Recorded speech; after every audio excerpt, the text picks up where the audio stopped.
Okay, got it. All right, guys. If I could have your attention up here. So today, we are going to finally start solving some equations. Now, we start with the most basic, the kind that you probably saw in geometry, which are linear equations. Some of this might really seem review for you, at least some of this beginning vocabulary, but it's really important that you know and understand what all is involved in equations so that you can understand it at a higher level. So let's kind of walk through this and just stop me if you have questions. Equations are the basic mathematical tool for solving real world problems. We're going to do that on Thursday, look at some word problems. In this section, we learn how to solve equations. An equation is a statement that two mathematic expressions are equal. For example, did you know that 3 + 5 = 8 is an equation? Did you guys know that? Now, when you first look at it, you might think, why is that an equation? Because there's no variable involved. But an equation is really anything with an equal sign. So as long as it has an equal sign, it's an equation. And you know it's a good equation if both sides are equal. Like 3 + 5 is 8 and 8 is 8. Now, most equations that we study in algebra contain variables, which are symbols, usually letters that stand for numbers. For example, in this equation, 4x + 7 = 19, the letter x is the variable. I will be saying this a lot over the next few weeks. We think of x as the unknown in the equation. And our goal is to find the value of x that makes the equation what? What do you think? Equal, I like that, makes the equation equal or true. Either of those would have been good to put in the blank. When you plug in x, you want to make sure that that equation is true. Now, if all of this has been review for you, I think the next sentence will probably be new. These values are called solutions or roots. Have you guys heard the word roots before? Oh, you've heard it? If you've heard it, that's great. We focus on it a lot in Algebra 2. But basically, a root is a solution to an equation. The process of finding the solution is called solving the equation. And today, we look at linear equations. It's really important that you know how is a linear equation different than other equations. Here's an example of what a linear equation looks like. Here's the piece I want you to grab onto.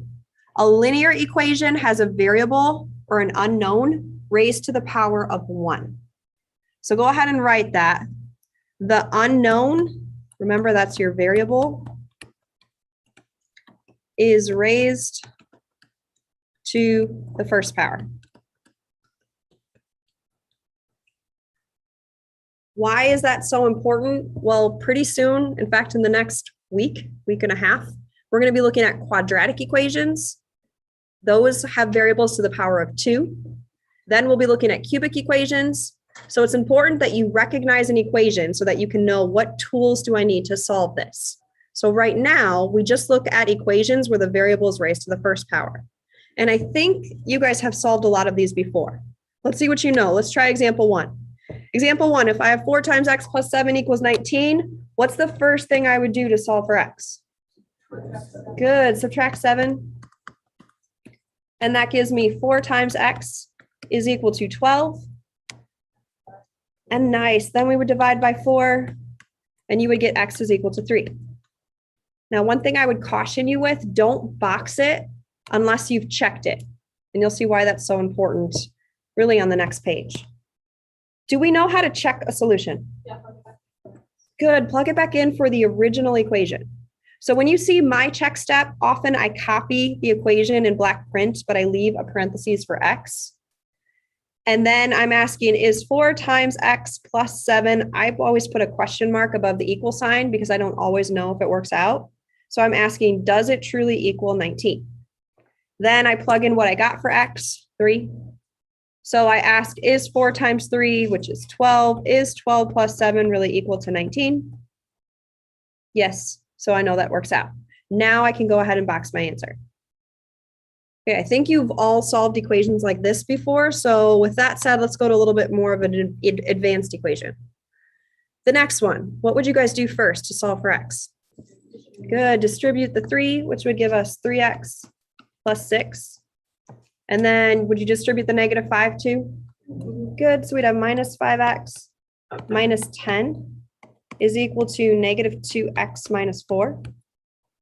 Okay, you continue with this on your own. I'm going to walk around and just see kind of how you guys like to solve equations. And then I'll continue with it.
All right, guys, here's what I saw. The first thing that I saw that I really liked is a lot of you remembered to combine like terms. So 3x plus negative 5x is negative 2x. 6 and negative 10 is negative 4. And then I kind of saw people going different ways from here. One way that you could have gone about it is added 2x to the other side. And then you would get negative 4 equals negative 4. The other thing I saw people have is they had 0 equals 0. Or the other thing I think I saw people have was x equals x. Now the question is, what is the value of x then that makes the equation true? What could I plug in for x that will work here? You could plug in 1. Okay, is there anything else I could have plugged in? Give me a number. Let me try it. Let's check something. Jay, give me any number you can think of. 7? It's my lucky number. All right. Let's check x equals 7. If I plug it in, I'm going to ask, is 3 times 7 plus 2 minus 5 times 7 plus 2, does that equal negative 2 times 7 minus 4? I don't know. Let's see. 3 times 9 is 27. 5 times 9 is 45. Oh, but you do the parentheses first. So 3 times 9, or you could distribute. You could do it that way too. And then negative 14 minus 4 would give me negative 18. Let's see, what's 27 minus 45? Is negative 18. So Jay gave me a number. Did it work? It worked. Did somebody else said 1? Do you think 1 would work? So what does that mean? If you end with something that's, well, could we call this a true equation? Yes, infinite solutions. So here's the deal. If you end with a true statement, then all real numbers are solutions. Now, a what? You could put in a negative, yep, a negative 2, a negative 3, you could put in anything. Now, if you don't like to say all those words, there is a fancy little symbol in math that we have to represent all real solutions. If you do a parallel lines, and then you create an R with the first line, this is the symbol for all real solutions. You don't have to use it, but it does, it is the solution. So how do you check? If you end with a true statement, you could technically check any number, and it should work. All right, those were basic linear equations. Now let's take a look at when an equation involves fractions. When a linear equation involves fractions, solving the equation is usually easier if we first multiply by the least common denominator to each side. So if you look at your bell ringer, what does example 3 look similar to? Which problem? It looks very similar to number 1. Here's the differences. You have an equal sign. And then the other thing is, notice that you have 1/5 times r, but that's actually the same as r over 5. Because if you take 1/5 and you times it by r over 1, and you take 4/5 and you times it by r over 1, then you're going to get 3/4 plus r over 5 minus 1/2 equals 4r over 5. Okay, now what's the only difference between this equation and your bell ringer? Can you identify it? 405, yes, 4r over 5 is the answer. There's an equal sign. So here's the key. If you have an equal sign, rather than obtaining a least common denominator, the best method is to multiply each side of the equation by the least common denominator. So I'm going to ask you, just like I did on your bell ringer, what would be the least common denominator between these denominators? 20. So here's what our method would be. I would multiply this side by 20, and I want to make sure I include that as 20 over 1, since I'm going to multiply that into fractions. And I'm going to multiply this side by 20, or call that 20 over 1. You guys have been doing math for a really long time. Is it okay to multiply one side of the equation as long as you do it to the other side? Yeah. And the nice thing here is, since you multiplied by the least common denominator, all the fractions are going to go away. Let's see how. I need to distribute this in. One of the ways that I like to do my work here is I'm going to separate all the pieces of the equation to allow me to distribute that 20. So I'm going to separate 3/4 from r/5 from 1/2, and that's equal to 4r over 5. You'll see me do this in my work a lot because I want to give myself space to distribute that 20. So I'll show I'm distributing 20 over 1, 20 over 1, 20 over 1, and 20 over 1. So if I was like doing my homework tonight, I would just take the equation from the book and space it out. And then I'd be multiplying by the least common denominator. Now, let's see what happens. All the fractions will cancel. Let's see why. How many times does 4 go into 20? 5. And 4 goes into itself 1 time. And then what's 5 times 3? 15. Yep. How many times does 5 go into itself? Once. How many times does it go into 20? Good, 4. So I have 4r. How many times does 2 go into 20?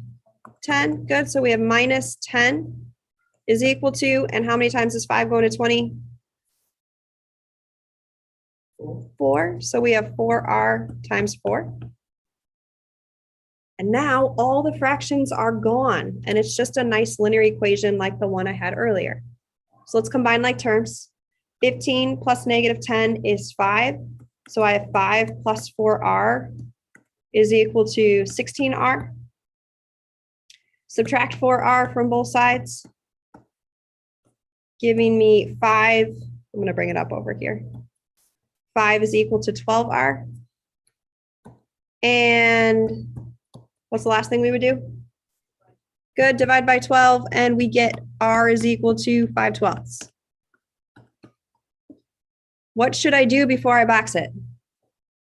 Check it. Now here's my recommendation to you. Check it using your calculator, and I'm going to show you an even faster way to enter fractions. So what I'm checking is 3/4 plus 1/5 times the value of r minus 1/2 really equal to 4/5 times the value of r. R I got to be 5/12. If you'd prefer to solve by hand, some of you are really good with fractions and it might be easier. 5 goes into itself 1 time, 4 goes into itself 1 time, into 12 3 times. So I want to see, does this left part of the equation equal 1/3? All right, let's go ahead and check. Take out your calculator. I'm going to show you the faster buttons. A student taught me this and I was like, wow, that's so nice. First thing though, can I have you guys put away distractions? I know it's 7th period and I see so many distractions out, and really the better you can absorb this, the easier it will be as we build on it. Okay, here's the faster way to enter in a fraction. If you press alpha and then the variable button, which is right next to it, it jumps straight to the fraction. So then I could do is 3/4, and I hate the computer calculator because it's way slower, plus, but then I can look at the fraction again just by pressing alpha, the variable button. I don't know why it works. Some student found it and it works. Plus 1/5. You press alpha. So if I want to do times, I press alpha and then the variable button right next to it. 5/12. And then I have minus 1/2. So I press alpha and then the variable button. Oh, what I do? I press enter. I don't like the computer one. Oh. If you go the long way, it's alpha y equals numerator over denominator. But the fast way, which I was just taught, is alpha variable. And yes, it does equal 1/3. There are going to be a lot of fractions in the future of Algebra 2. So if you can learn that faster, hey, I think it's super helpful. Okay, so 1/3 equals 1/3 and check, we did it. So my answer is 5/12. Okay, on to the next one, example 4. First thing to recognize is that 3/4 times x is the same as 3x over 4. Because you're just multiplying by x over 1. So this is x over 6 plus 2 over 3 is equal to 3x over 4. Which one on your bell ringer does this look similar to? Number 2. So you've already determined what the least common denominator is. What I'd like you to do is turn to your partner, and the person with the lighter colored, oh, we can't say backpack. A lot of people have black backpacks. Okay, the person with the, I do longest hair a lot. Let's do the person with the, I'll say the newest pet. Person with the newest pet. If you could turn and tell your partner what you would multiply this by and walk them through it. Sorry, Ailey, I looked at you. It's what I thought of, the cute little puppy. Olivia, are you still with me? I'm here, yep. Okay, I'm sorry. There's something weird going on with the YouTube video, so. Oh, that's okay. Olivia, when's the most recent time you've gotten a pet? Like 12 years ago. Okay. Yeah. I think we've talked about this before, and mine is 2 years. I'm not very original. I need to think of better questions. Okay, so I would multiply both sides of the equation by 12. Mm-hmm. So I'd multiply this by 12 over 1. I have to distribute, so I'll have to multiply this by 12, and then I have to multiply that by 12. I do have one question. Yeah. So why wouldn't you multiply the denominator by 12?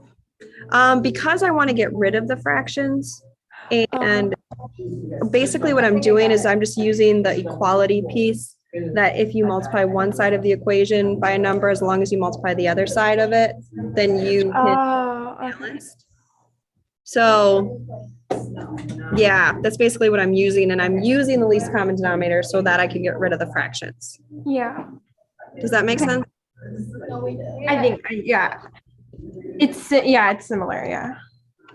And part of the confusing part is that we have to distribute the 12, which is like, but it's just part of keeping the equation balanced. So then I would see how many times does 6 go into 12, which is 2. So I'd have 2x plus, how many times does 3 go into 12? 4. So 4 times 2. And then how many times does 4 go into 12? 3. So we have 3x times 3. So then you'll get 2x plus 8 equals 9x. giving you 8 is equal to 7x. So then divide by 7, x is equal to 8/7. Does that make sense? Yeah, partially. We'll do more, so hopefully it'll. Yeah. Better. All right, guys, first thing that you need to do is multiply both sides of the equation by 12. That's the least common denominator. So when I distribute the 12 in, all the bottom pieces cancel. And 6 goes into 12 2 times, so I have 2x. 3 goes into 12 4 times, so I have 4 times 2. And 4 goes into 12 3 times, so I have 3x times 3. And then I can solve and I get x is equal to 8/7. If you check it, it does work out. Any questions about the process there? How do you check it? You would just, actually, let me see if I can use the fast way. You'd press alpha variable, the one next to it, and then you press it again, alpha variable, and now you've got a fraction over a whole number. Yeah, and then you just make sure that you move out of that with your arrow after you enter it in. So you move it out of it when you're entering the next part. 8/7 over, I'm sorry, it's hard for me to see what the notes actually were. Press the wrong thing. Help me. There we go. 8/7 over 6 plus 2/3. It should equal 3/4 times 8/7. So you'll find it equaling 6/7. So we'll come back to the check step in a moment. Yeah, both sides should equal 6/7. Awesome.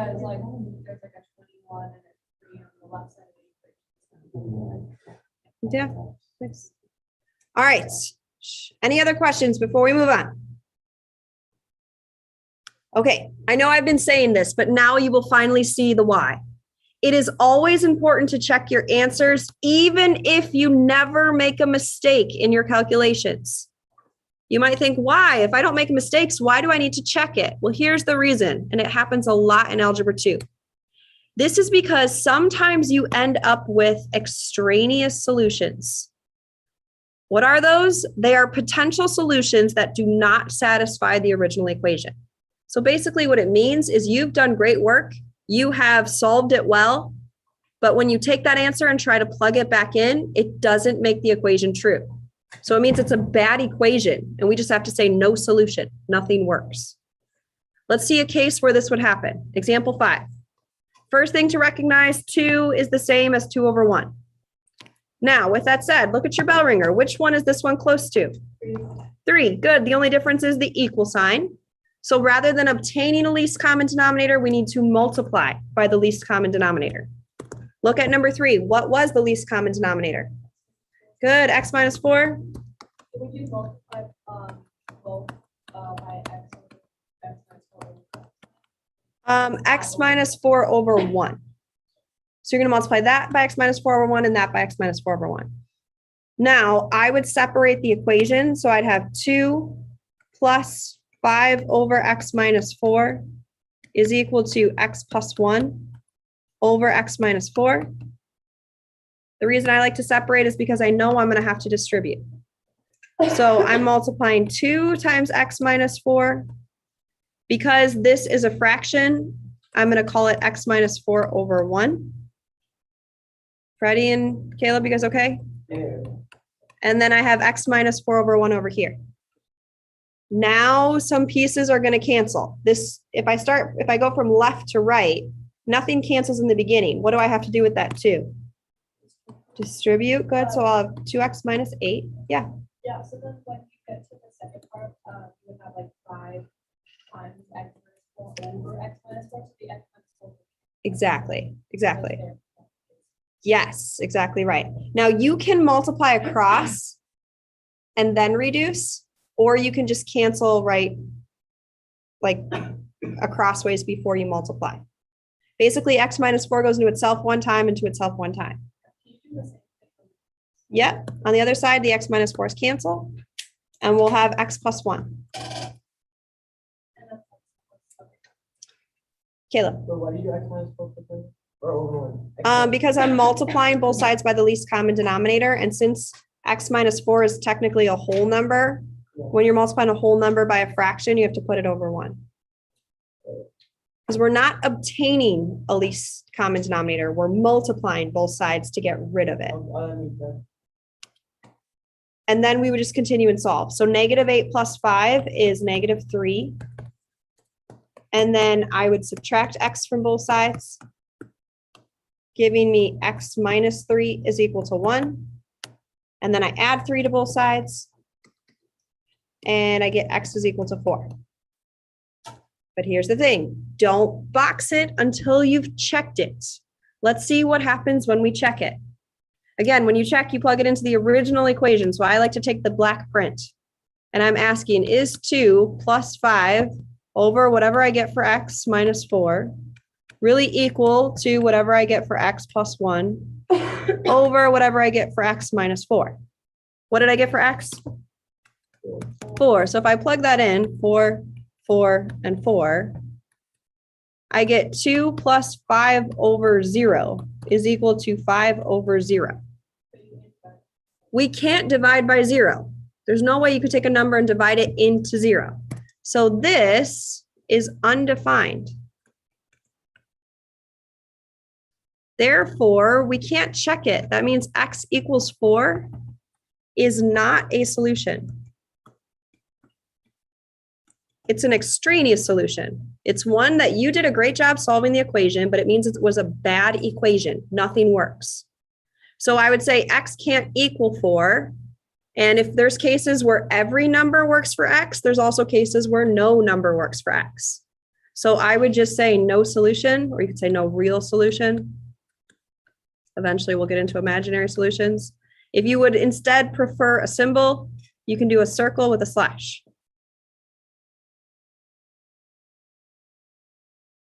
Okay. All right, last and final one. What does this one look similar to? Number 4 on your bell ringer. So try this one using the methods we've learned in class. See if you can solve it by yourself.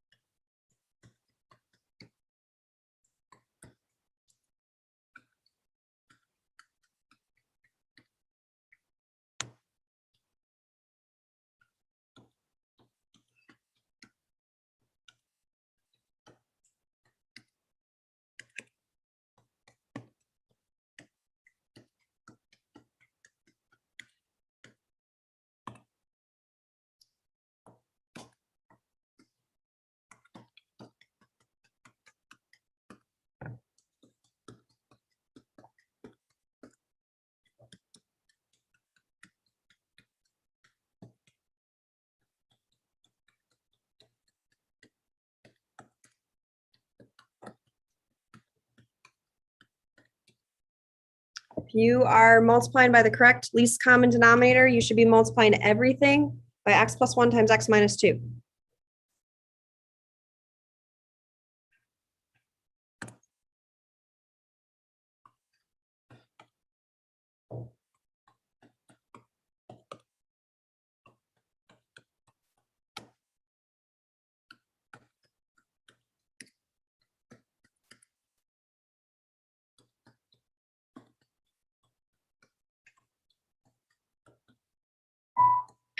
Teachers, please excuse the interruption. I just want to make a couple of final announcements and reminders for tomorrow.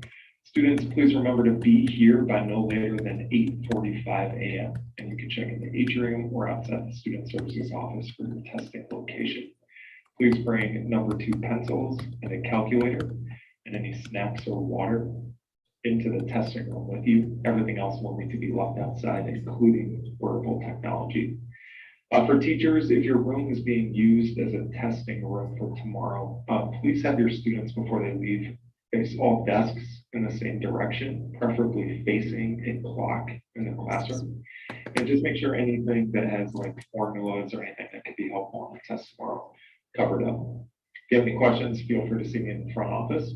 Otherwise, hope you all have a great afternoon. I'm going to pass it over to Mrs. Trott for one more announcement. if anyone's planning on attending the regional soccer game today, just a reminder, the cost is $5. Okay. All right, guys.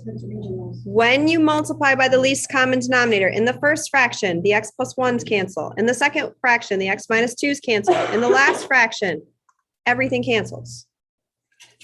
Except for the x plus 3.